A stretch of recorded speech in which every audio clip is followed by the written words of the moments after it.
மதுரை மாவட்டம் சோழவந்தான் ஜனகை மாரியம்மன் கோவில் வைகாசி திருவிழா கொடியேற்றத்துடன் தொடங்கியது. தேரோட்டம் வரும் 17ஆம் தேதி நடைபெறுகிறது.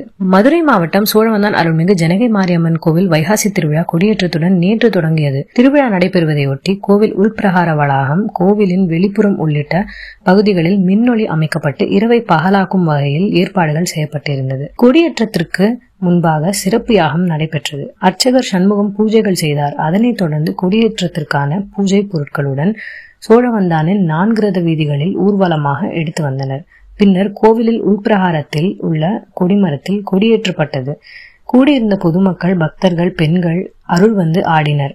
கொடியேற்றத்தை தொடர்ந்து நேர்த்தி கடன் செலுத்தும் பக்தர்கள் காப்பு கட்ட தொடங்கினர். நேற்று இரவு 12 மணி வரை சுமார் 5000க்கும் மேற்பட்ட பொதுமக்கள் பால்குடம், அக்னி சட்டி, பூக்குழி உள்ளிட்ட நேர்த்திக்கடன்களுக்காக காப்பு கட்டினர்.